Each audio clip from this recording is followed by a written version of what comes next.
Salut à tous, on se retrouve aujourd'hui pour une nouvelle vidéo. On va parler de l'épineux dossier de Tchaleta Tsar. Le joueur avait des propositions dans la dernière ligne droite du mercato, toutes refusées, ce qui a bloqué le recrutement marseillais, sachant que Longoria comptait là-dessus pour finaliser ses accords. Une situation qui ne plaît pas du tout à Longoria et Sampaoli qui envisagent des mesures de sanctions. On va se demander quel peut être l'avenir du défenseur croate à l'OM cette saison après tous ces événements. Pour commencer, on va faire un petit point sur les aspects financiers. On peut déjà rappeler que Douillet a signé pour environ 19 millions d'euros. Certaines sources évoquaient un montant un petit peu plus important. À Salzbourg, il était considéré comme un joueur d'avenir important. À Marseille, il signe avec un salaire estimé à 230 000 euros mensuels, l'équivalent de 2,8 millions d'euros par an. Sur sa première saison, il joue très peu pendant les 6 premiers mois. Premières impressions un petit peu ratées, une première titu en Ligue 1 contre Nîmes avec une défaite 3-1, puis une deuxième avec son carton rouge contre Lyon. Par la suite, il va presque disparaître jusqu'à début février où il gagne une place de titulaire indiscutable. Sur l'exercice 2019-2020, il brille sous les ordres de Villas-Boas, en étant solide derrière et montrant surtout une belle qualité de relance en jeu long. La saison dernière, il a fait 6 bons premiers mois, toujours sous Villas-Boas, seulement il y a un moment où ça va changer radicalement, puisqu'en fin de mercato hivernal, il a une offre concrète de Liverpool entre les mains. Le projet le tente particulièrement, sachant que les Reds avaient gagné la Ligue des Champions assez récemment et que leur effectif est de très grande qualité. Sans pouvoir trouver un remplaçant, la direction décide de le conserver, une décision qu'il aura du mal à encaisser,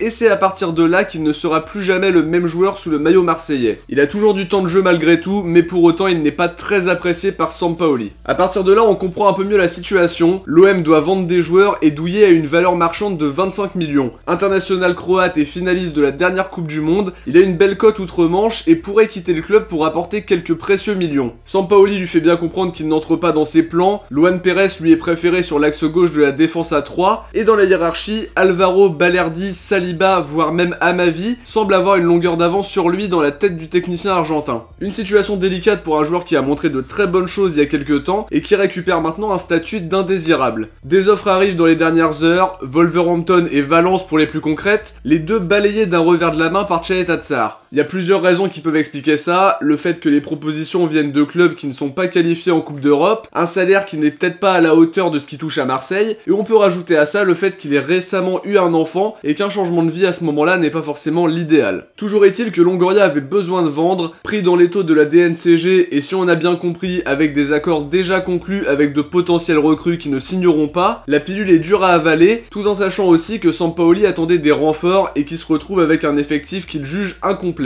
La Provence évoquait donc une décision forte que pourrait prendre le club rapidement, envoyer le Croate en N2 avec la réserve pour lui faire payer ses refus dans le money time du mercato. Alors maintenant, quel avenir pour Tchaleta Tsar avec l'OM cette saison? Ce qu'on peut dire, c'est que ses perspectives de temps de jeu sont réduites. Il y a certes un enchaînement de matchs assez important, mais on en a parlé plus tôt, sa place dans la hiérarchie est probablement une place de dernier choix. Pourtant, on connaît les qualités du joueur et c'est dommage d'en arriver là. Avec les blessures et suspensions, on peut considérer qu'on aura peut-être besoin de lui et ce serait quand même dommage de s'en priver. D'autant que 100 ans de jeu et avec un statut de placardisé, sa valeur marchande va baisser, les prétendants seront moins nombreux et les offres bien plus basses. Il est en fin de contrat à l'été 2023 et faudra trouver une solution d'ici là pour ne pas se retrouver sans indemnité. Un départ cet hiver est possible et Longoria travaille certainement là-dessus. On imagine aussi que le joueur ne pourra pas se satisfaire d'une place en réserve qui pourrait largement nuire à sa carrière. Sur une réintégration, s'il retrouve le niveau qu'il avait avant son départ avorté à Liverpool, c'est un joueur de qualité qui fera du bien à cette défense, en titulaire comme en rotation. Pour ça, faudra aussi qu'il s'en donne les moyens et Sampaoli devra lui redonner sa chance, ce qui n'est pas gagné. Faut dire aussi que ces 6 derniers mois ne plaident pas du tout en sa faveur, il devra saisir les opportunités qui lui seront données s'il est réintégré, notamment en cas de blessure, de suspension ou d'un coup de moins bien chez l'un de nos centraux titulaires. Il y a quelque chose aussi où il faut s'interroger, c'est sur le message envoyé aux autres joueurs s'il finit en National 2. Et pour finaliser un transfert, faut pas oublier qu'il faut un accord tripartite, le club vendeur, le club acheteur et l'accord du joueur. Pour le coup, on se retrouve surtout sur un départ forcé par le club, ce qui montre aussi que le club était dos au mur financièrement et comptait absolument sur ce départ pour finaliser le recrutement. Pour défendre un petit peu le club là-dessus, Tchaleta Tsar s'attendait surtout à recevoir des offres plus importantes. De la part de clubs un peu plus huppés, il fait aussi dans un sens payer son départ avorté de la saison dernière. On va aussi rappeler un peu la situation. Liverpool était dans une situation d'urgence pour sa défense centrale, avec les absences de Van Dijk, Matip et Joe Gomez. En plus de ça, Kabak, qui a été recruté pour combler ce manque-là, n'a pas été conservé en fin de saison à cause de ses performances un petit peu en dents de scie. Ce que je veux dire par là, c'est que sans ces absences-là, Tchaleta Tsar n'aurait pas été une priorité de Liverpool sans doute, et était surtout à ce moment-là une opportunité raisonnable pour renforcer une défense en urgence. Chalet-Tatsar n'a donc pas forcément de courtisans de grands clubs, même si je peux me tromper, et faudra aussi qu'ils le comprennent. Attirer l'attention de ce genre d'écurie, ça passe par un niveau de jeu régulier, et ce sera pas le cas s'il est envoyé en N2. Wolverhampton est aussi selon moi un excellent tremplin et une équipe très séduisante dans laquelle il aurait pu s'épanouir. Du côté de Valence, c'est un petit peu mieux ces derniers temps, mais c'est loin du grand Valence d'il y a quelques années. Toujours est-il que pour conclure, la situation est très délicate et une sanction en réserve aura des conséquences sur sa valeur marchande, sur la carrière du joueur, sur la possibilité de récupérer une belle somme, mais aussi sur la réputation du club. Parce que le club montre actuellement que si un club refuse de partir alors qu'il a des offres, il pourrait être sanctionné en étant rétrogradé en réserve s'il n'accepte pas un projet qui ne lui convient pas. À la direction de prendre la décision qu'elle juge la meilleure, toujours dans l'intérêt du club vu que c'est ce qui nous intéresse en particulier, en ayant aussi comme objectif de récupérer une indemnité éventuellement à l'hiver 2022 pour pouvoir ajuster l'effectif à ce moment-là. On peut aussi rappeler qu'évidemment si le joueur veut avoir un coup à jouer dans cette équipe cette saison, il devra s'en donner les moyens et c'est pas avec son niveau de jeu des 6 derniers mois qu'il méritera quoi que ce soit. Voilà pour cette petite analyse les amis, j'ai essayé de nuancer en prenant en compte les différents intérêts de part et d'autre. J'espère que ce petit concept vous a plu, si c'est le cas n'hésitez pas à me le dire en commentaire, à liker, à partager, vous abonner pour ne rien louper. On se retrouve très vite pour de nouvelles vidéos, ciao, portez-vous bien et surtout allez l'OM.